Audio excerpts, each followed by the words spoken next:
안녕하세요. BTX입니다. 오늘은 욥기의 9장을 살펴보겠습니다. 욥은 앞에서 엘리바스와 빌닷의 말에 일부 동의하면서 연약한 인간이 하나님 앞에서 의롭다고 주장할 수 없다고 말합니다. 이것은 욥 자신이 죄인임을 인정하는 것이 아니라 하나님이 제시한 혐의에 대해서 그로서는 결백을 주장할 수 없다는 것입니다. 사람이 아무리 법정에서 하나님과 논쟁을 한다고 해도 1000마디 말씀에 한마디도 대답하지 못할 것이라는 것이죠. 사람은 하나님과 논쟁을 벌일 수 없는 존재이기 때문입니다. 욥은 전능하신 하나님을 고집스럽게 거역하고 살아남을 사람이 없다고 말합니다. 사람은 하나님의 주권적 능력 앞에서 무능하기 때문입니다. 그 하나님은 산들을 뒤엎으실 수 있는 분입니다. 하나님만이 지진으로 땅을 근저에서 흔드시고 땅을 떠받치고 있는 수많은 기둥들을 흔드신다는 것입니다. 창조주 하나님은 해에게도 뜨지 말라고 명령하시고 별들이 빛을 내지도 못하게 하십니다. 하나님은 하늘에 당신의 군대들인 해, 달, 별들을 휘장처럼 홀로 펼치십니다. 바다 괴물 혹은 바다의 신들까지 짓밟으십니다. 그 하나님 앞에서 감히 무슨 저항을 할 수 있겠느냐는 것이죠.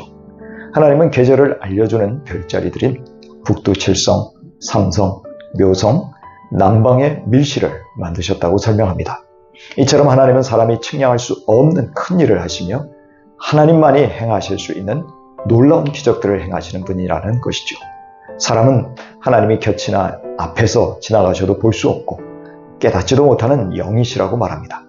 하나님이 빼앗아 가신다면 누구도 저항하지 못하고 찾아올 수도 없고 항의할 수도 없습니다. 하나님을 막을 수 있는 것은 아무것도 없기 때문입니다. 그분 자체가 법이요 기준이시기에 누구의 방해나 제재도 받지 않으신다고 말합니다.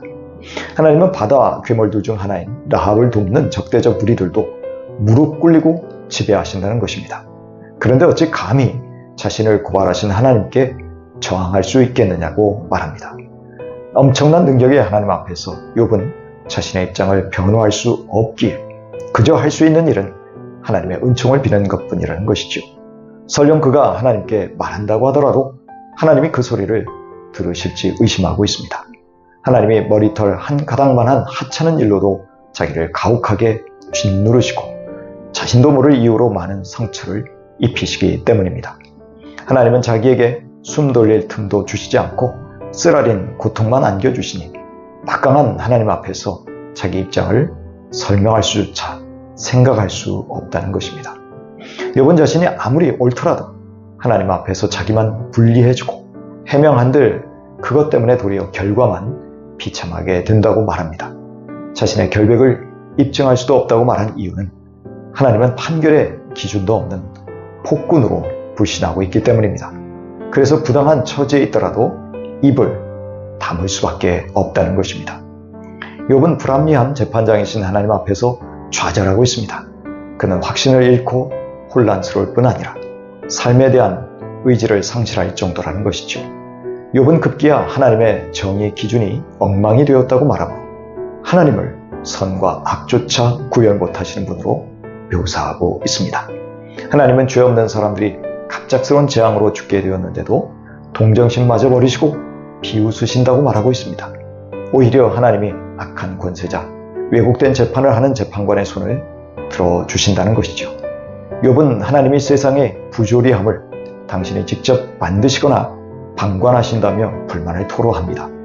욥이 질병의 고통 속에 있더라도 그의 날들은 속히 지나가고 있다고 말합니다. 좋은 시절을 누릴 겨를도 없이 달리는 경주자 하류로 내려가는 빠른 갈대배나 먹이를 움키려고 하강하는 독수리처럼 세월이 빠르게 지나간다는 것입니다. 그래서 그의 결백을 입증하려는 시간도 빨리 사라지고 있었습니다. 그는 새롭게 결심하면서 온갖 불평도 잊어버리고 얼굴빛을 고쳐서 애써 즐거움을 보이게 하려고 합니다. 하지만 그것도 잠시일 뿐 그는 고통의 무게에 눌려 두려워지기만 한다는 것이죠. 그의 긍정적인 태도나 결심이 그의 고통을 경감시키지는 못하기 때문입니다. 그래서 그는 하나님이 그의 죄를 용서해 주시지 않을 것이라는 시리에 빠진 고백으로 되돌아옵니다. 하나님이 자기를 정죄하고 용서하지 않으신다면 자기는 애써서 헛된 수고를 할 필요가 없다는 것입니다. 비록 자신이 가장 깨끗한 눈 녹은 물로 몸을 씻고 표백제인 양재물로 손을 깨끗이 닦아도 그의 결백을 인정받지 못한다는 것입니다. 왜냐하면 하나님이 자기를 다시 시궁창에 쳐넣으실 것이기 때문입니다. 오물 찌꺼기가 된 욥이 입는 겉옷마저 욥을 혐오한다는 것입니다. 욥은 여전히 불결한 가운데 있어서 어떤 노력을 해도 정결하게 될 수 없음을 토로하고 있습니다. 욥은 하나님이 사람이 아니시기에 법정에서의 논쟁도 불가능하다면서 탄식하고 있습니다. 하나님은 절대 능력이 있으시지만 욥은 무기력한 인간이기 때문입니다.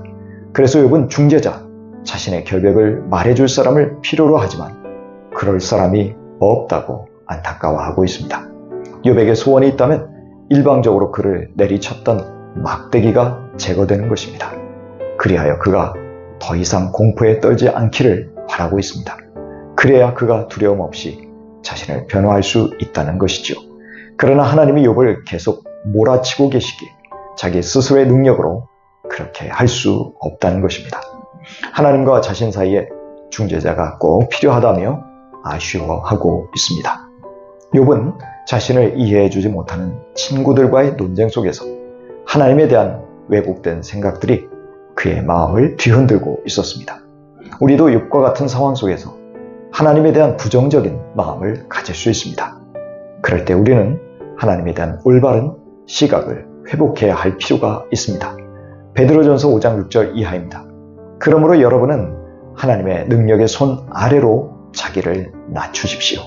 때가 되면 하나님께서 여러분을 높이실 것입니다. 여러분의 걱정을 모두 하나님께 맡기십시오. 하나님께서는 여러분을 돌보고 계십니다. 마태복음 6장 30절 이하입니다. 너희가 어찌하여 그렇게도 믿음이 약하냐? 오늘 피었다가 내일 아궁에 던져질 들꽃도 하나님께서 이처럼 입히시거든. 하물며 너희야 얼마나 더 잘 입히시겠느냐?